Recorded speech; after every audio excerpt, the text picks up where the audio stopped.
Et donc ce soir, nous avons le plaisir de recevoir Sylvestre Lacour. Alors Sylvestre Lacour est un ami, alors il n'est pas invité uniquement pour ça, mais aussi pour ça, mais il est essentiellement invité parce que c'est un spécialiste d'interférométrie et de haute résolution angulaire. Sylvestre a travaillé à différents endroits, il a commencé à travailler en astrophysique à Johns Hopkins University à Baltimore, où il travaillait sur le satellite FUSE, donc justement c'est là qu'on a commencé à collaborer. On a travaillé sur FUSE, également un petit peu de mécanique de voiture, différentes activités. Il a fait sa thèse après à l'Observatoire de Paris en travaillant en interférométrie, donc il s'est spécialisé dans cette discipline par la suite. Par la suite, il a travaillé à Sydney, Grenoble, Cambridge, Garching, et il est aujourd'hui chargé de recherche au CNRS à l'Observatoire de Paris, au laboratoire de recherche spatiale, et il travaille également à l'Observatoire européen austral, à l'ESO à Garching. Donc c'est un spécialiste de développement instrumental en astrophysique. Il a été notamment, il est principal responsable du programme de nanosatellite Pixat, dont vous avez peut-être entendu parler il y a quelques mois. Il est impliqué dans des instruments en interférométrie au Subaru, au Very Large Telescope à l'ESO, au Chili. Et évidemment, il est impliqué dans l'instrument Gravity au VLTI, donc un instrument dont tu vas beaucoup nous parler ce soir, donc pour ta conférence intitulée Interférométrie optique des trous noirs aux exoplanètes. Je t'en prie.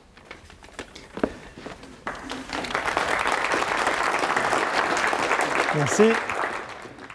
Merci Guillaume. Donc ça fait à peu près 20 ans qu'on travaillait ensemble. Il y a 20 ans, on travaillait ensemble à Johns Hopkins sur satellite FUSE. On était jeunes à l'époque, on espérait un jour rentrer au CNRS. Et voilà, on est là, on se retrouve. Merci de m'avoir invité. Moi, ma spécialité, donc, c'est l'instrumentation en astrophysique. Donc, je ne suis pas un théoricien, je fais partie des gens qui construisent des instruments et qui les utilisent un petit peu à la marge, c'est ce dont on va parler ici. Mais avant ça, j'aimerais vous parler d'un résultat d'actualité, juste pour introduire mes travaux. C'est M87, alors je n'ai pas travaillé directement dessus. Donc c'est un trou noir de plusieurs milliards de masses solaires, qui est situé dans la constellation de la Vierge. Il est à peu près 50 millions d'années-lumière, soit près d'un millier de fois la taille de notre galaxie, donc il est très très loin. Mais parce qu'il fait 9 milliards de masses solaires, il est énorme. Il est d'ailleurs actif, donc si on regarde Messier, donc M c'est pour Messier 87. Si on zoome dans la galaxie Messier 87, on voit ces espèces de jets ici, qui traduisent, qu'on voit surtout dans le domaine radio, qui traduisent l'activité de ce trou noir supermassif. Et au centre, cette image ici qui a été faite de ce qu'on considère actuellement comme la première image de l'horizon d'un trou noir. Alors effectivement, ce n'est pas le trou noir qu'on voit, mais c'est les photons déviés par le trou noir qui forment cette image. Les photons de l'environnement du trou noir. Pour se rendre un peu plus compte des défis qu'il a fallu surmonter pour faire cette image, je vous présente juste cette petite vidéo qui a été tournée aux États-Unis. Donc, ce n'est pas moi qui l'ai fait, désolé, c'est en anglais. Mais ça donne juste une idée des échelles en jeu. Ils sont situés à près de 35 km de l'observatoire. Là, ils ont mis une petite caméra. Et ils ont essayé de filmer l'équivalent, de voir ce que ferait l'équivalent en termes de taille angulaire. Donc la taille angulaire, c'est la taille ramenée à la distance sur du trou noir sur une personne. Donc ils zooment sur cette personne jusqu'à ce qu'ils aient la taille angulaire du trou noir supermassif, de l'horizon du trou noir supermassif qu'ils ont imagé, et ils arrivent au niveau du sourcil. Donc ce qu'ils ont fait, en fait, c'est qu'ils ont imagé, encore plus petit que la taille d'un sourcil, donc ils ont imagé quelque chose de cette dimension à 25 miles, 35 km. Donc comment ils ont fait ça? Eh bien, ils ont fait de l'interférométrie. Alors, ils ont un peu triché, ils font de l'interférométrie radio. C'est une version plus... C'est l'interférométrie qu'on appelle hétérodyne. Donc, c'est une version plus simple de l'interférométrie optique dont on parlera tout à l'heure.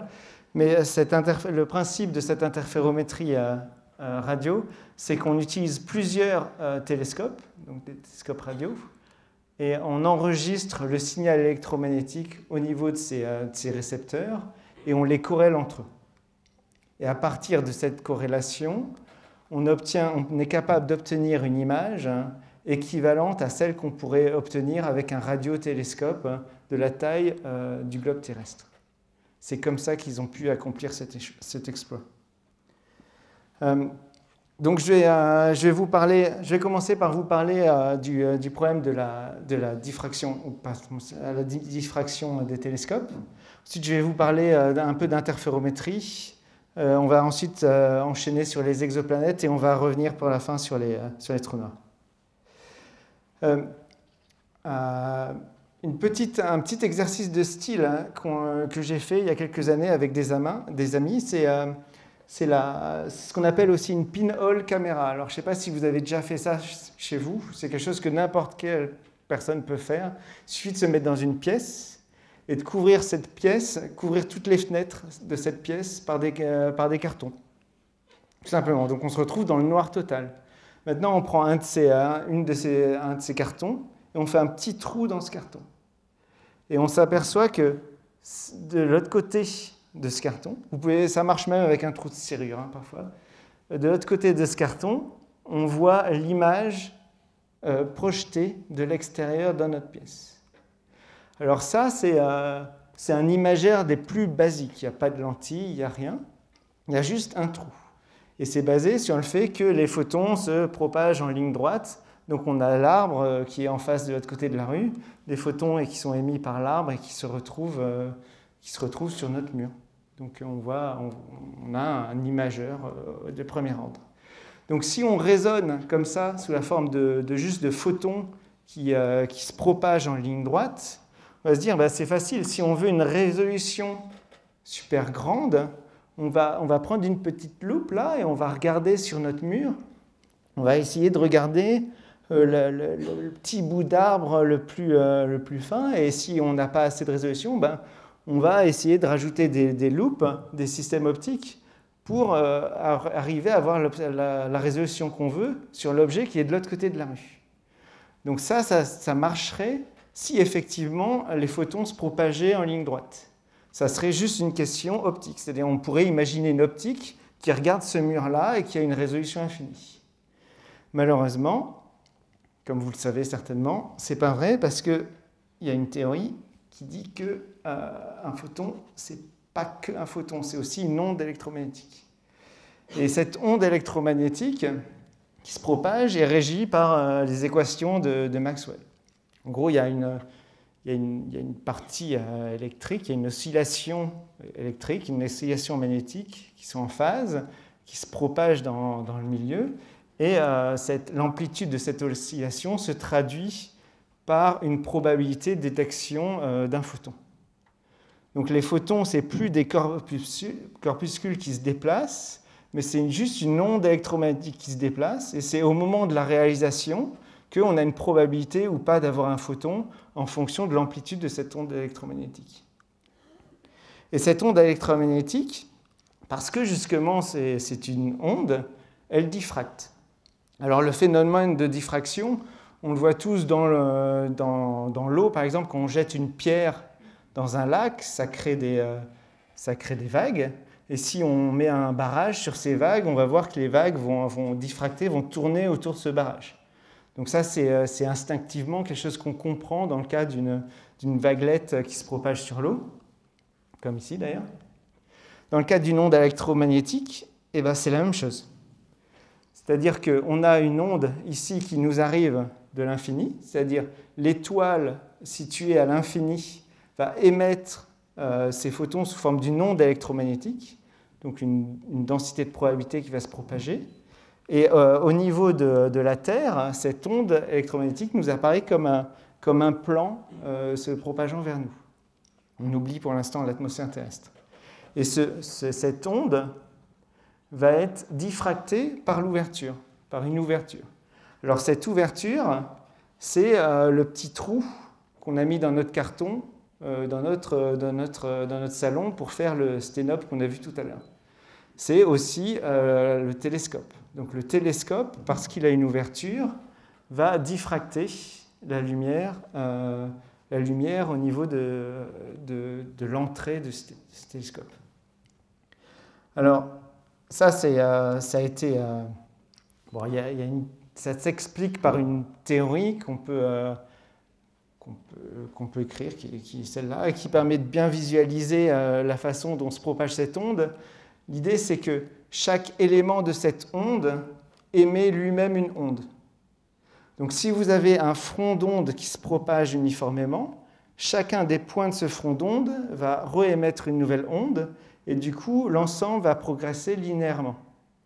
À partir du moment où vous avez un endroit, ici, où on bloque l'onde, et bien chaque élément de cette entrée, de la pupille du télescope, par exemple, ou de notre trou dans le cas du sténope, va émettre lui-même son onde. Là où ça devient intéressant, c'est que cette onde, en fait, c'est pas une intensité, c'est une densité de probabilité. C'est la densité de probabilité qu'on détecte un photon à un endroit donné. Et cette densité de probabilité, cette fonction est positive et négative. C'est plutôt c'est le carré de cette densité de probabilité, c'est le carré de cette onde qui nous donne la probabilité d'avoir un photon. Mais l'onde en elle-même, elle est à la fois positive et négative. Le champ électromagnétique, quand il se propage, il oscille entre vers le haut, vers le bas, vers le haut, vers le bas. Donc mathématiquement, c'est positif, négatif. Maintenant, si on superpose à cette onde une autre onde qui va vers le haut, vers le bas, mais qui est déphasée par rapport à la première, les deux s'annulent. Et donc le carré, qui est la probabilité de détecter un photon, peut tendre vers 0. Et ce phénomène-là, on le voit ici dans cette représentation schématique d'un télescope, où le télescope, c'est juste une fente qui laisse passer la lumière. Notre étoile, qui est à l'infini, émet son onde électromagnétique qui arrive dans cette fente. Et cette fente, ici, chacun des points de cette fente réémet une onde électromagnétique qui va se traduire in fine par l'arrivée de photons sur notre détecteur, ou sur notre mur, en l'occurrence. Si cette fente-là est un peu plus grande, dans ce cas-là, on a d'autres trajectoires de cette onde électromagnétique. C'est-à-dire les photons qu'on détecte ici se propagent selon chaque trajectoire. Et ici, la somme qu'on représente là selon un complexe, mais qui est la partie réelle de ce complexe, se traduit soit par quelque chose de positif, soit par quelque chose de nul. En fait, cette somme-là, on crée un battement de l'intensité observée ici, qui est le carré de cette somme. Et ça fait que si le parcours fait par L1 plus L2 est égal au parcours fait par L1' plus L2', si cette distance est exactement la même, les deux ondes vont arriver en phase. On va avoir des interférences constructives. Si ce n'est pas le cas, si elles sont décalées d'une demi-longueur d'onde, ces deux ondes-là vont être destructives et vont éteindre la lumière. Et ça se traduit donc par des franges d'interférence qui, en deux dimensions, forment une structure assez connue par les opticiens, qui est la tâche d'Airy. Et cette tâche d'Airy, ici, sera toujours de la même taille, quelle que soit notre optique, parce que la taille de cette tâche dépend de la taille de notre ouverture. Une fois qu'on a conditionné les photons à passer dans cette ouverture du télescope, on ne peut plus revenir en arrière, on est limité par cette tâche de diffraction.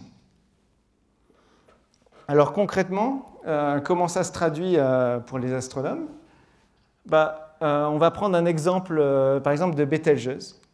Alors Bételgeuse, elle est assez connue parce qu'elle est assez actuelle même. Parce que je ne sais pas si vous regardez le ciel, à Paris c'est peut-être un peu dur, mais elle a diminué récemment d'un facteur 10 à peu près en intensité.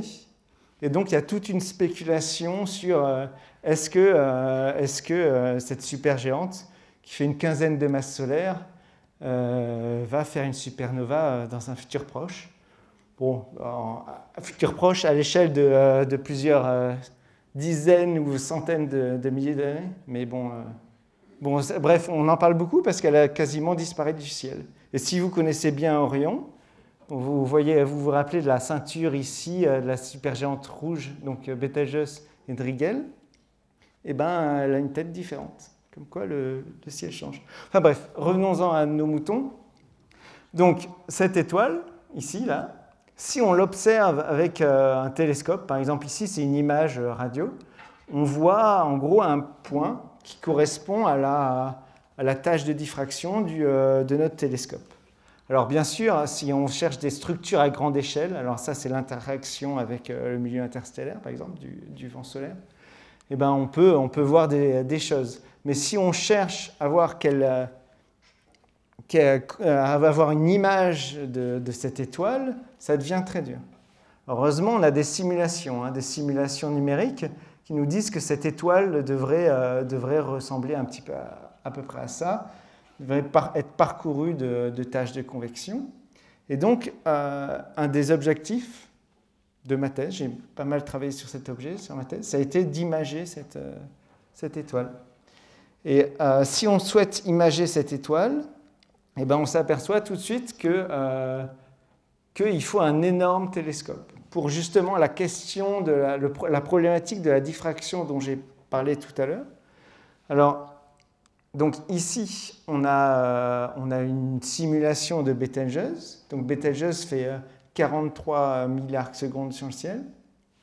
Avec un télescope de 15 mètres, on aurait une tâche de diffraction équivalente à la taille de l'objet qu'on souhaite observer. Donc on se situe dans une situation où même un télescope de 15 mètres nous donne guère d'informations sur ce qui se passe à la surface de cette étoile. Ce qu'il faudrait, c'est un télescope de 60 ou de 250 mètres. Ce qui est faisable avec l'interférométrie, on va y arriver. Alors même si on part dans l'espace, si on utilise le télescope spatial Hubble, eh ben, ce télescope spatial Hubble, il n'a peut-être pas d'atmosphère, mais lui aussi, il a une ouverture, ce qu'on appelle une pupille, et donc ce qu'on appelle une fonction d'étalement de points, qui en théorie, pour une pupille circulaire, est la tâche d'Éric dont je vous ai montré, mais qui est dans les faits, parce que cette pupille n'est pas parfaitement circulaire, a une structure légèrement différente. La fonction d'étalement de points du HST est même un peu plus mauvaise que ça, parce que la pupille a différentes transmissions.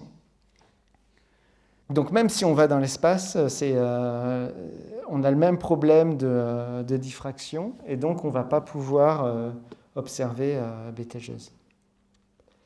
Alors un petit peu... Donc l'étape d'après, c'est que si on veut étudier des astres à petite échelle, un télescope seul ne suffit pas. Il faut faire de l'interférométrie. Donc je vais vous parler un petit peu d'histoire en interférométrie.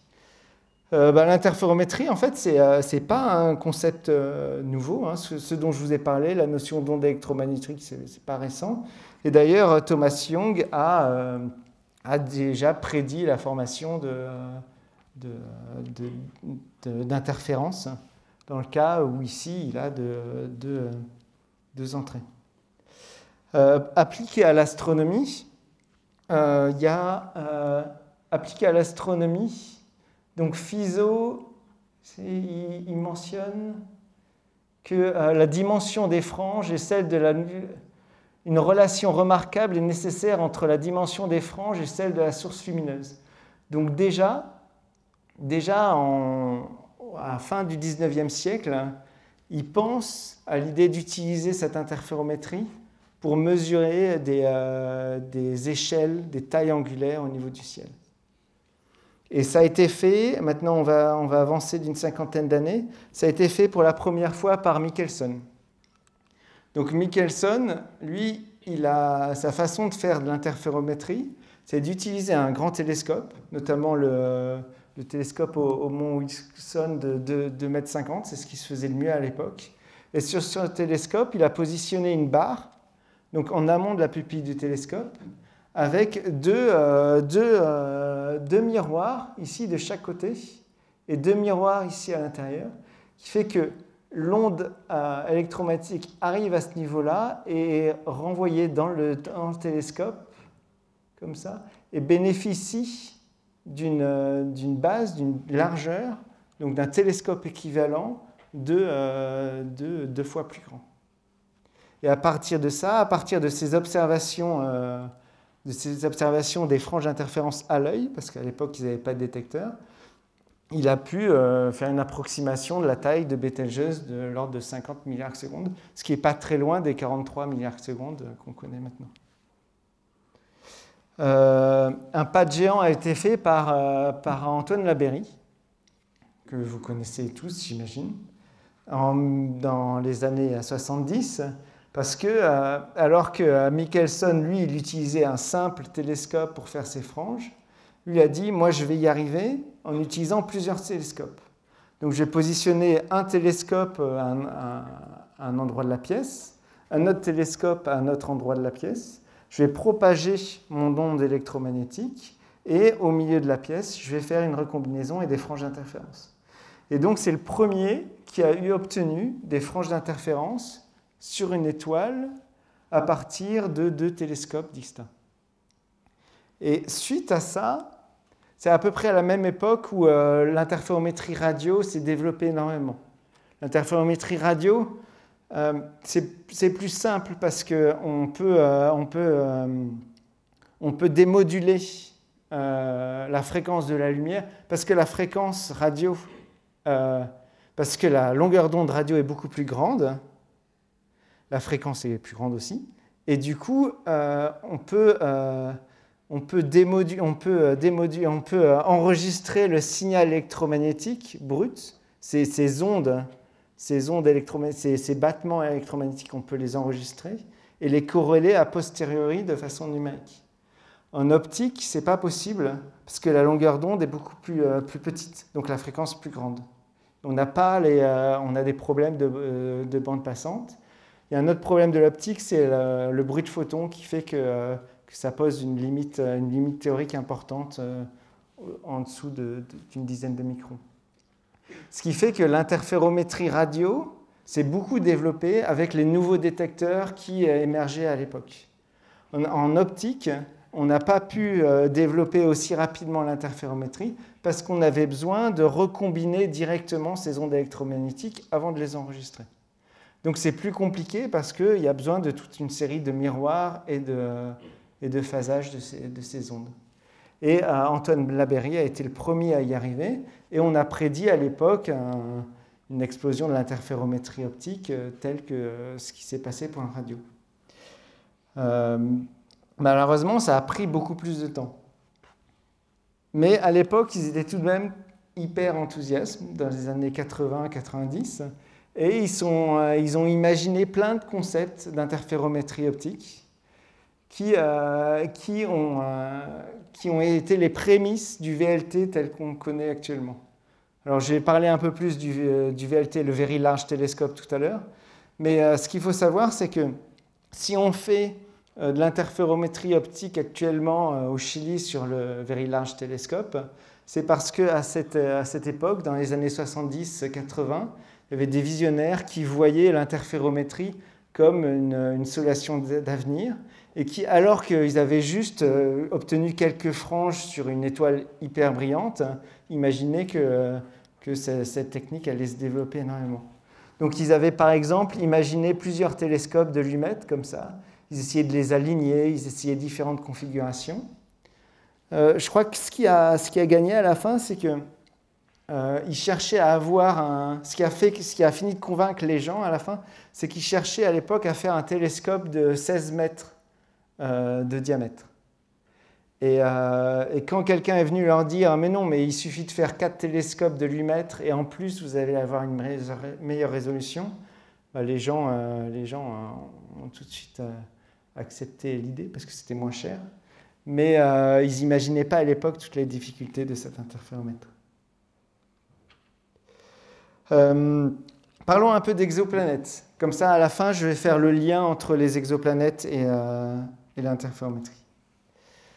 Vous connaissez tous le prix Nobel 2019. Vous avez tous vu Mayer et Kellogg's. Donc, ils ont été récompensés pour la première exoplanète qui sont observées en 1995.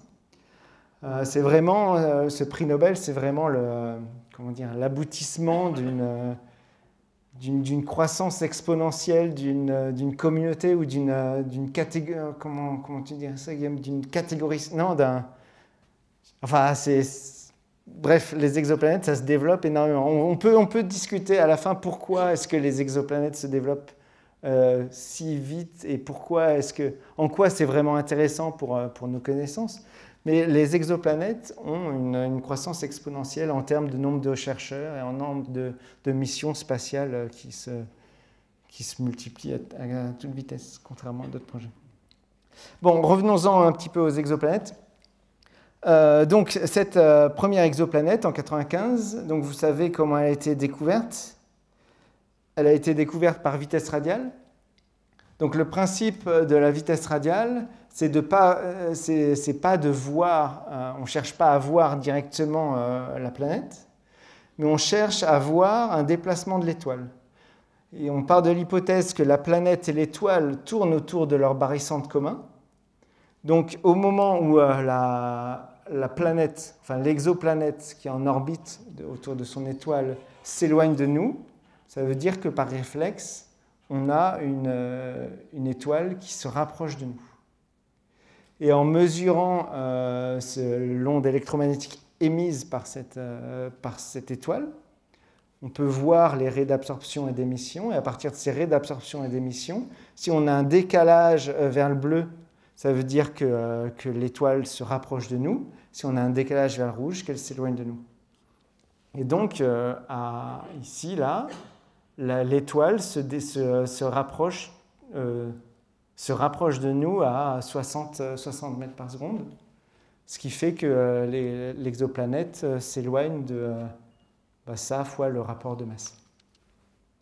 Donc ça, c'est la première technique, et c'est la technique qui a donné lieu à cette première découverte d'exoplanètes. Alors, il y a quelques débats sur le fait, est-ce que c'est la première exoplanète ? Bon, il y a d'autres exoplanètes qui ont été découvertes avant par d'autres méthodes, mais c'est clairement l'ouverture d'une nouvelle... C'est plus que juste une exoplanète qui a été découverte, c'est toute une méthode, une stratégie d'observation qui a évolué par la suite. Alors l'autre méthode, ça a été de les observer par la photométrie. Donc c'est aussi une méthode indirecte, c'est-à-dire qu'on ne cherche pas à voir le flux lumineux provenant de l'exoplanète, mais on cherche à voir des variations du flux lumineux de l'étoile. Donc quand l'exoplanète passe devant l'étoile, comme le transit de Mercure ou d'autres transits qu'on peut voir dans notre système solaire, on a une baisse du flux lumineux, et ça peut être enregistré par un détecteur et donc démontrer la présence d'une exoplanète, si on l'observe plusieurs fois à intervalles réguliers. La troisième technique d'observation qui m'intéresse personnellement plus, c'est la technique d'imagerie directe. Alors pour ça, on cherche directement à mesurer le flux émis par ces exoplanètes. Donc on est limité par le même problème de la diffraction, on est limité aux étoiles qui sont proches pour avoir une séparation angulaire suffisamment grande pour pouvoir distinguer l'exoplanète, le flux lumineux provenant de l'exoplanète, du flux lumineux provenant de l'étoile. Donc ici, au centre, on voit une grosse tache noire, mais cette tache noire, elle vient du fait que la PSF donc la tâche d'Airy de l'étoile a été soustraite par soit un coronagraphe, soit une méthode numérique. Et reste ces petits points-là qu'on voit se balader. Donc ça, c'est Beta Pictoris B. Et là, on a un système avec 4 planètes, HR 8799, B, C, D et E. Et l'intérêt de ces exoplanètes, c'est qu'on voit directement le flux des exoplanètes, et du coup, on va pouvoir commencer à se lancer dans une caractérisation de l'atmosphère de ces exoplanètes. Un diagramme assez important qu'on représente qu'on présente un peu à toutes les sauces, à toutes les conférences. C'est ce diagramme ici qui représente l'ensemble. Alors, oubliez pour l'instant les points derrière, hein. Juste les points orange, les points bleus et les points verts. C'est l'ensemble des exoplanètes connues, détectées par les 3 méthodes dont j'ai parlé tout à l'heure. Donc, les exoplanètes observées par imagerie, elles sont ici, c'est-à-dire loin de leur étoile, de l'ordre d'une dizaine d'unités astronomiques, voire une centaine d'unités astronomiques. L'unité astronomique, c'est la distance Terre-Soleil. Et donc, c'est pour ça qu'on peut les voir, parce qu'elles sont loin de leur astre. Et les points bleus, eux, sont proches de leur étoile, de l'ordre de 1 centième, entre 1 dixième, en majorité, hein, bien sûr, parce que c'est étalé, mais de l'ordre de 1 dixième à 1 centième d'unité astronomique. Donc des courtes périodes. Ça, ce sont des biais observationnels. C'est-à-dire, pour détecter un transit, plus la planète va transiter, plus ça sera facile de l'observer. Donc c'est normal que les satellites comme TESS, Kepler ont tendance à être plus sensibles aux exoplanètes qui sont proches de leur étoile. Et entre les deux, il y a les observations par vitesse radiale. À partir de ces observations, à partir de ces exoplanètes connues, on peut remonter à la probabilité d'existence. On peut déconvoluer, on peut retrancher ces biais observationnels en utilisant des théories sur à quel point ils vont limiter l'observation, et reconstruire une population synthétique d'exoplanètes telle qu'elle serait si on pouvait toutes les détecter. Et cette simulation de présence d'exoplanètes, c'est les points en bleu et en couleur qui sont derrière. Alors, je me suis ici limité entre 1 dixième d'unité astronomique et 30 unités astronomiques. Mais bien sûr, il y en aura là ou là, mais c'est juste parce que c'est celle-là qui m'intéresse, parce que c'est celles qui sont dans la zone habitable. On va en revenir. Au passage, une petite note d'actualité, c'est que il y a eu cette découverte. Alors, moi, je me souviens de mon voisin qui vient me voir, on a encore trouvé une exoplanète. Voilà, on a encore trouvé une exoplanète. Elle est dans la zone habitable, donc c'est pour ça qu'ils font une publication. Et cette zone habitable correspond à cette exoplanète. Tout de suite, les astronomes, ils vont la prendre, et hop, ils vont la poser sur ce diagramme, et elle va être ici à peu près. Et c'est comme ça qu'on peut avoir une idée de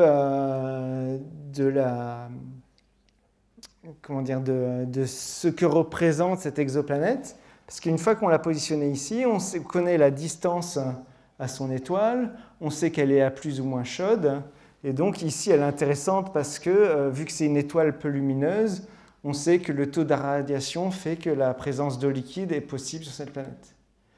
Mais vu que c'est une observation par transit, on n'a pas d'informations vraiment... On n'a pas vraiment d'informations sur le flux lumineux qui nous provient de cette planète.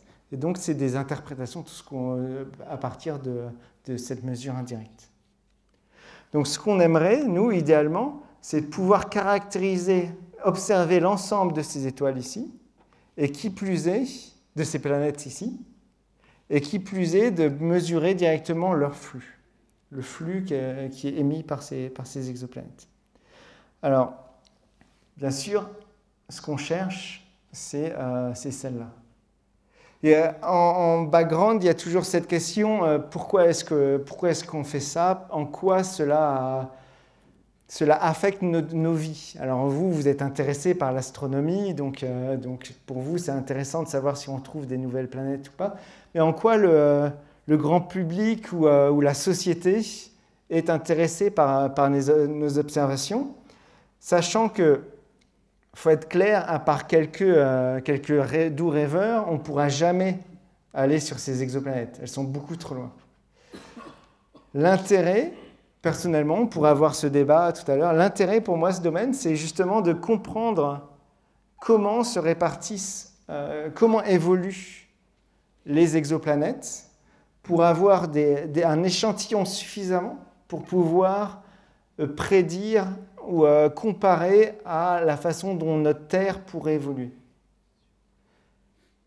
Est-ce que notre Terre est si fragile que ça, par exemple? Enfin, toutes ces questions. Enfin bref. Ok, continuons. Donc, ce qui nous intéresse, c'est cette zone ici, avec les exoplanètes de masse terrestre. Et donc, avant d'étudier cette zone, de mesurer le flux lumineux de cette zone, on va basculer ce diagramme, qui est un diagramme masse de l'exoplanète, distance à son étoile. On va le représenter sous la forme d'un contraste. Donc, ce contraste, c'est le flux lumineux, c'est le rapport de flux lumineux entre l'exoplanète et son étoile, et une séparation angulaire. Donc, la séparation telle qu'on la voit de la Terre, sous forme d'un angle. Et on voit que toutes ces exoplanètes, ici, sont très faibles. Elles sont très faibles parce qu'elles sont loin, principalement loin de leur étoile. C'est-à-dire que le flux lumineux, ici, vient de la chaleur du flux lumineux réémis par leur étoile. Et donc, plus la planète est petite, plus la planète est loin, moins elle est brillante. Et donc, on a cette courbe ici de décroissance, ici, avec nos exoplanètes terrestres, de type terrestre, qui sont ici, autour de 300 Kelvin. Donc la couleur bleue correspond à peu près à 300 Kelvin. Et on peut en déduire directement un contraste entre ces exoplanètes qu'on aimerait caractériser, dont on aimerait voir directement le flux, et l'étoile. Et ce contraste est typiquement de l'ordre de 10 puissance 7, moins 7, 10 puissance moins 8.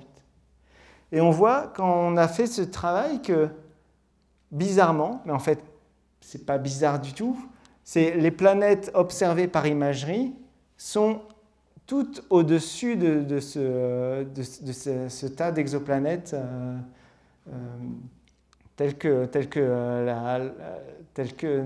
les prédictions, dont les prédictions donnent le contraste. En fait, la caractéristique de ces exoplanètes imagées ici, c'est qu'elles sont très jeunes, de l'ordre de 10-20 millions d'années, et donc elles sont très chaudes. Si je leur mettais une température, on aurait des températures de l'ordre de 1500-1700 Kelvin. Donc ces exoplanètes ici ne sont pas des bons indicateurs de ce que sont les planètes de notre système solaire. Ce sont des objets très jeunes qui sont encore chauds dus à l'entropie de formation du système. C'est-à-dire l'exoplanète se forme par contraction ou par accrétion, et ce processus génère de l'énergie qui fait que quand l'exoplanète est jeune, elle est encore brillante. Donc nous, ce qu'on souhaite maintenant, c'est observer ces exoplanètes-là. Et pour ça, on a besoin de deux choses. On a besoin de regarder plus près de l'étoile, pour trouver les exoplanètes qui sont plus près, parce que plus l'exoplanète est près, plus elle est brillante. Et puis d'augmenter notre contraste, notre capacité de les détecter. D'où l'interférométrie. Parce que l'interférométrie, justement, va permettre de chercher à imager des planètes beaucoup plus proches de leur étoile. Alors, je vais vous emmener au Chili. Donc, vous connaissez tous le Chili. Donc, je vous emmène plus précisément dans le désert d'Atacama. On va zoomer au milieu du désert d'Atacama. Alors, la particularité de ce désert, c'est qu'il est protégé par la cordillère des Andes. Du coup, il fait beau 90% des nuits, quelque chose comme ça, peut-être 95% des nuits. Donc c'est pour ça qu'on a installé là-bas, l'Observatoire européen austral a installé là-bas le Very Large Telescope. Et donc on zoome un petit peu à cet endroit-là et on voit le Very Large Telescope qui arrive. Et donc on retrouve les 4 télescopes dont on avait vu un pré-design tout à l'heure dans les années 70-80. Et donc, hop, un zoom un peu plus grand. Donc on voit ici 4 télescopes de lumètre avec lesquels on va faire de l'interférométrie. Et à côté, 4 petits télescopes de 1,50 m qui servent pour observer des objets plus brillants quand on n'a pas besoin d'utiliser les télescopes de lumètre. Cet endroit ici, c'est ce qu'on appelle, c'est là où se situe le contrôle des télescopes. Donc c'est là où se situent les ingénieurs et c'est là qu'on va aller lorsqu'on observe. D'ailleurs, il y a quelques jours, j'observais avec une petite équipe.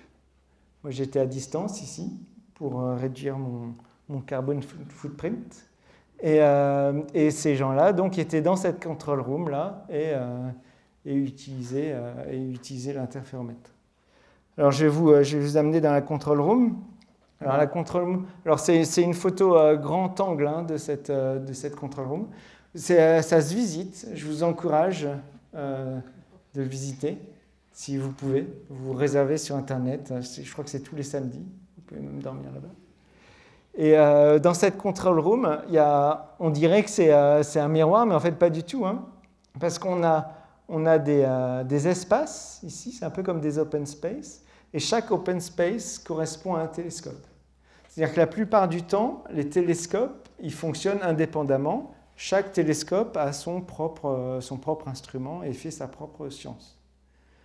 Quand on arrive et qu'on souhaite faire de l'interférométrie, ils s'en vont tous, on se retrouve dans un seul control room, et de ce control room, on va piloter les 4 télescopes de la même façon.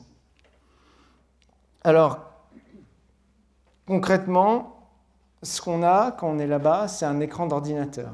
Bien sûr, il ne faut plus croire que l'astronomie se fait avec un oculaire et à l'œil. C'est juste un écran d'ordinateur, on reste derrière notre écran d'ordinateur et on collecte des photons.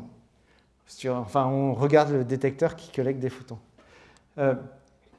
En plus, il n'est même pas très beau, cet écran d'ordinateur. Il y a plein d'écrans d'ordinateur, la plupart servent à piloter les DOM, à piloter les télescopes. Nous, on a juste droit à ça. Et ça, en fait, c'est super intéressant parce que c'est 4 fois la même chose. C'est les photons qui nous arrivent des 4 télescopes. Alors, on le voit en haut. En haut, c'est une image de la pupille du télescope. Bon, là, on est un peu saturé parce qu'on a observé un objet un peu trop brillant. En dessous, on a des informations sur les perturbations atmosphériques, la façon dont on réagit le front d'onde aux évolutions atmosphériques. Donc, c'est corrections à l'échelle du télescope. Et plus bas, ici, on a 3 images qui sont... Non, 4, bien sûr. 4 images qui sont les 4 images de notre objet astrophysique. Donc, on observe 4 fois le même objet astrophysique et sur le même détecteur, côte à côte, on a ces 4 images qui représentent ce qu'on observe. Mais là, à ce niveau-là, ce n'est pas encore de l'interférométrie. C'est juste 4 fois la même image avec 4 télescopes différents au même moment. L'interférométrie, elle arrive, c'est l'étape d'après. C'est-à-dire, tout à l'heure, je vous parlais du front d'onde, cette onde lumineuse qui arrive et qui est diffractée par notre fente ou par notre télescope. Et bien là, c'est la même chose. Cette onde électromagnétique, elle est récupérée par les télescopes et elle est recombinée au centre, un milieu entre les 2 télescopes de façon à ce que le parcours optique de chaque photon soit exactement le même. C'est-à-dire on veut que les photons, c'est un peu compliqué, mais on veut que les photons arrivent au même moment. On veut être dans la cohérence temporelle de l'onde lumineuse. Pour pouvoir avoir des franges, il faut être dans cette cohérence temporelle. Et ça veut dire que les parcours optiques doivent être équilibrés à une précision d'une dizaine ou une vingtaine de micromètres. Donc il y a toute une infrastructure pour faire en sorte que les parcours optiques soient égalisés. Mais une fois que c'est fait, on obtient des franges d'interférence. Alors, je fais un zoom tout à l'heure. Je fais un zoom ici sur cette partie. Oups. Voilà. Donc là, on a 4 fois 4 images de notre objet astrophysique. Donc si je zoome sur un de ces objets astrophysiques, je vais voir l'étoile ici, qui sature notre détecteur, et l'exoplanète qui est à côté. Alors dans ce cas-là, pour qu'on la voie, ce n'est pas vraiment une exoplanète, c'est une naine brune. Donc elle est un peu plus brillante, mais c'est un objet intéressant. C'est typiquement d'une vingtaine ou cinquantaine de masses de Jupiter. Donc on fait l'hypothèse, enfin, c'est des objets qui sont étudiés aussi par notre communauté. Et donc on va essayer de faire des franges d'interférence avec ces objets pour pouvoir distinguer l'exoplanète de l'étoile. Et ça se fait par tout un système optique au cœur de l'instrument où les faisceaux sont séparés en deux, on coupe le champ en deux et on va envoyer une partie de la lumière dans un premier interféromètre et une autre partie de la lumière dans un deuxième interféromètre. On va faire 2 fois de l'interférométrie. Et on va avoir 2 franges d'interférence. Une frange d'interférence pour la planète et une frange d'interférence pour l'étoile. Les photons provenant de la planète n'interfèrent pas avec les photons provenant de l'étoile, bien évidemment, parce qu'ils ne sont pas cohérents. Et schématiquement, on a cette visualisation ici où en A, j'ai QLA, donc l'étoile, qui arrive sur notre télescope, qui fait des franges d'interférence avec un fort contraste sur notre détecteur. Donc l'interférométrie, en interférométrie, c'est une évidence pour moi, mais je ne l'ai peut-être pas spécifié. Ce qu'on voit, c'est des franges d'interférence. On ne fait pas de l'imagerie avec l'interférométrie. On fait des franges d'interférence à la physio toute bête. Et c'est ces franges d'interférence qui vont nous donner l'information sur l'objet astrophysique qu'on observe. Et dans notre cas là, pour les exoplanètes, on va observer 2 fois des franges d'interférence. Des franges d'interférence pour l'étoile et des franges d'interférence pour la planète. Et parce que ces franges d'interférence sont décalées, ne sont pas cohérentes et apparaissent sur nos deux détecteurs, on en déduit, on arrive à distinguer la présence d'une exoplanète ou pas. Et on arrive comme ça à augmenter le contraste et à avoir des mesures très précises sur l'origine du flux lumineux de notre exoplanète. Et ça nous a permis... Donc, c'est le principe général. Dans les faits, c'est un peu plus compliqué parce qu'il y a la dimension de la longueur d'onde. Mais cette technique, ici, nous a permis d'avoir aussi une précision encore plus importante sur la connaissance du spectre de l'exoplanète. C'est ça vraiment l'avantage que ça nous a apporté, c'est que ces franges-là, parce qu'elles ne sont pas situées au même endroit, elles n'ont pas la même phase, parce que les deux objets ne sont pas situés au même endroit dans le ciel, se distinguent très facilement l'une de l'autre. Et pour une exoplanète, si en plus on disperse ces franges, c'est-à-dire si en plus on rajoute une information spectrale sur ces franges, on peut en déduire avec une grande précision le spectre de l'exoplanète. Et ce spectre, et là je vous présente un spectre, le spectre de Beta Pictoris b. Donc à gauche, en jaune, c'est ce qui se faisait avant. Alors ce qui se faisait avant, c'est juste essayer de faire une image, un peu comme je vous ai montré tout à l'heure, l'image des exoplanètes qui orbitent l'étoile, et mettre derrière, disperser le flux lumineux, et essayer de différencier comme ça, juste spatialement, le flux provenant de l'exoplanète du flux provenant de l'étoile. À droite, là, c'est un spectre obtenu par interférométrie, où on a une précision de l'ordre de 10 à 20 fois meilleure sur les raies d'absorption et la résolution. Et ça, c'est des travaux qui sont en cours, qui débutent là, qui sont tout récents. Et on voit notamment des raies d'absorption du CO, différentes molécules. Et à partir de cette mesure, à partir du fait que, parce qu'on a l'interférométrie, on est capable très précisément de distinguer l'un de l'autre, on est capable de remonter à une information sur la composition atmosphérique de l'étoile, de la planète. Et cette information sur la composition atmosphérique de cette exoplanète, eh ben, on la représente comme ça. Alors c'est peut-être un graphe un peu trop compliqué, hein. Ce qu'on appelle un corner plot. C'est-à-dire qu'on fait varier les paramètres de notre exoplanète. Alors, le but, donc, c'est bien sûr de comprendre de quoi est fait l'exoplanète. Quels sont ses paramètres, quelles sont ses quantités chimiques, ses rapports atomiques, quel est ce diagramme-là, qui est le diagramme pression-température. Donc là, c'est Beta Pictoris B, elle est très chaude, donc elle est de l'ordre de 1500 Kelvin. Et cette courbe-là de pression-température définit toute l'atmosphère de cette exoplanète. De plus, ici, on a l'estimation des différents paramètres. Alors, ici, par exemple, c'est le rapport de carbone sur oxygène dans l'atmosphère. On peut en déduire la métallicité de cette atmosphère. Et à partir de ça, remonter à l'évolution de cette exoplanète, comment elle a évolué,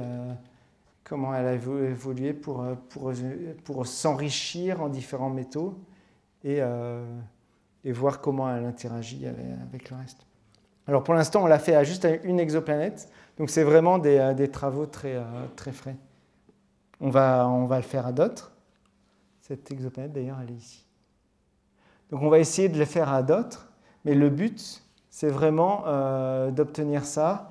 Alors ça, c'est parce que, comme j'ai dit tout à l'heure, ces exoplanètes, ce n'est pas représentatif des planètes de notre système solaire. Alors, donc, je vous ai parlé un peu d'interférométrie. Donc, je vais revenir un petit peu au trou noir sur les dernières 10 minutes. Et on va essayer d'appliquer cette interférométrie, cette même technique, au trou noir. Alors, l'instrument Gravity, qui a fait ces observations d'exoplanètes, finalement, à l'origine, n'a pas été conçu pour observer les exoplanètes. C'est juste une technique qu'on a développée parce que l'instrument nous offrait ces possibilités.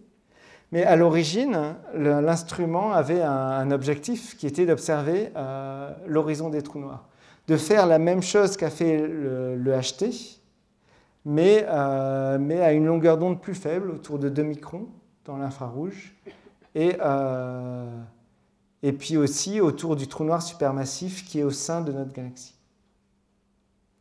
Alors, avant de venir à ce trou noir supermassif, juste... Pourquoi observer ces trous noirs ? Il y a plein de raisons, en fait. Autant les exoplanètes,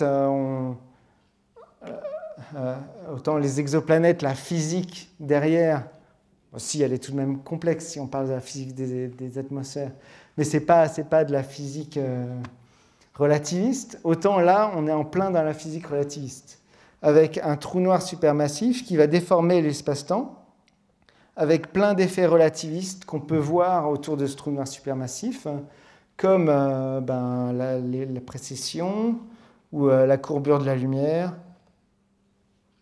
ou le rougissement gravitationnel. Le rougissement gravitationnel, c'est fait qu'une étoile, si elle est dans un champ gravitationnel, va émettre des photons plus rouges, un peu comme si elle s'éloignait de nous. Ça s'explique. Donc le thème scientifique autour de la construction de Gravity a été le trou noir au centre de notre galaxie. Donc ça, c'est une image de notre galaxie, la Voie lactée. Nous, on est quelque part ici. On a une distance avec le centre de notre galaxie, ici, Sagittaire, c'est à peu près à 15 kg par sec, 30 000 années-lumière. Et si on regarde du sol, on a besoin d'aller dans l'hémisphère sud, parce qu'on le voit de l'hémisphère sud et pas de l'hémisphère nord. D'ailleurs, c'est pour ça que souvent le ciel est plus beau dans l'hémisphère sud. C'est que de l'hémisphère sud, on voit dans ce plan-là de la galaxie, donc en direction du centre de la Voie lactée, donc on a plus d'étoiles. Et bizarrement, si on regarde justement en direction du centre de la Voie lactée, eh ben, on voit justement beaucoup d'étoiles autour, mais pas beaucoup d'étoiles à l'intérieur de cette Voie lactée. Ça, c'est dû au nuage de poussière dans le plan de notre galaxie qui obscure la vue du centre de notre galaxie. Par contre, si on observe à une autre longueur d'onde, si on passe dans l'infrarouge proche, vers 2 microns, on arrive à voir à travers ces poussières. Et donc, autour de 2 microns, on a une fenêtre observationnelle vers le centre de notre galaxie. Et l'objectif de l'instrument, donc, c'était quelque chose d'assez similaire à cette image de l'EHT, c'est d'observer la matière sur la dernière orbite stable autour de ce trou noir supermassif, à quelques rayons de Schwarzschild. Le rayon Schwarzschild, c'est l'horizon du trou noir. C'est l'endroit à partir duquel les photons ne peuvent plus s'échapper. Et ce rayon de Schwarzschild fait typiquement 10 microarcs secondes. 10 microarcs secondes, c'est une pièce de 1 euro sur la Lune. Et c'est quelque chose qui est bien au-delà des capacités d'imagerie des télescopes monolithiques à cause de la diffraction. Donc on a fait la même chose que ce qu'on a fait sur les exoplanètes, c'est-à-dire on a observé 2 objets, sauf que maintenant on observe le centre de notre galaxie. Alors le centre de notre galaxie, en infrarouge, donc on arrive à voir à travers ce centre, il est rempli d'étoiles. Il y a plein d'étoiles qui orbitent autour de ce trou noir. Le trou noir, il fait 1,6 million de masses solaires à peu près. Et donc, on a plein d'étoiles de référence et on peut faire un peu la même chose que ce qu'on a fait sur les exoplanètes. À ceci près qu'on a une information supplémentaire. C'est qu'on a une différence entre les franges d'interférence provenant entre la phase des franges d'interférence provenant de l'objet A et la phase des franges d'interférence provenant de l'objet B. Et cette différence de marche, donc on a nos 2 paquets de franges sur nos 2 détecteurs, et le déplacement de l'un par rapport à l'autre se traduit par une relation directe avec la distance des 2 objets sur le ciel. Donc on peut mesurer extrêmement précisément la séparation de 2 objets à partir des franges d'interférence ici. Et cette précision est d'autant plus grande que B, qui est la base séparant les télescopes, est grande. Et parce qu'on utilise le VLT avec des bases de 150 mètres, on peut avoir des précisions extrêmement grandes sur la position des étoiles. Et donc on a cherché 2 choses. On a cherché à voir directement les déplacements de ce trou noir supermassif, plutôt de la matière en orbite autour du trou noir supermassif, et de voir l'effet aussi les effets relativistes sur les planètes en orbite autour de ce trou noir supermassif. Alors là, on sort un peu de mon domaine de travaux, mais je vais vous montrer tout de même ce graphe. Alors ce graphe-là, c'est l'orbite de cette étoile, S2 ici. Alors le trou noir, il est très faible, il est au centre de cette image. On ne le voit quasiment pas. Mais on voit bien toutes les étoiles qui orbitent autour de ce trou noir. Et cette étoile, S2, on a pu la suivre pendant longtemps et voir son orbite autour du centre de notre galaxie. Et à partir de cette orbite, mesurer 2 choses. Bien sûr, la masse du trou noir supermassif et aussi le phénomène de précession. Et le phénomène de précession, ici on le voit ici, avec un écart de plusieurs milliards de secondes. Donc chacun de ces points ici, en rouge, est une mesure astrométrique de la position de S2 en fonction du temps. Donc on voit S2 qui se déplace. Et l'autre courbe ici correspond à la prédiction selon une orbite keplérienne, donc sans effet relativiste. Et donc on met comme ça en évidence la présence d'effets relativistes. Et en mesurant ces effets relativistes, on peut éliminer des théories, des théories sur... Il y a cette notion de déviation des théories relativistes en présence de champs forts autour de masses extrêmement massives. Donc on peut comme ça ici valider le fait que les lois relativistes d'Einstein s'appliquent aussi lorsqu'on a un champ extrêmement fort, extrêmement puissant, comme c'est le cas ici au centre de notre galaxie. Donc on a un laboratoire de tests permettant de valider des théories. Autant que ça colle en gros. Pour l'instant, on ne voit pas de déviation à ce qui était prévu. Donc ces travaux continuent. Je vais juste terminer par une petite vidéo montrant le centre de notre galaxie. Et juste pour vous donner une image de toutes ces étoiles. Donc ça, c'est ce qui se faisait ce qu'on voyait au centre de notre galaxie avant avec un télescope monolithique. Donc c'est juste les étoiles qui tournent autour du centre galactique. Et là, on zoome. Et là, c'est des reconstructions d'images avec... la précision, là, on voit le déplacement de S2. C'est une partie de la trajectoire obtenue par interférométrie. Avec au centre, vous voyez, ce petit point-là, eh ben, c'est le trou noir supermassif qui devient lumineux. C'est encore aussi intéressant.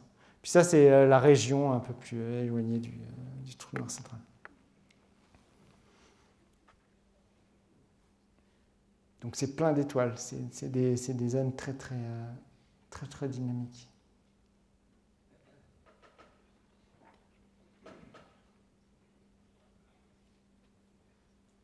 C'est fini.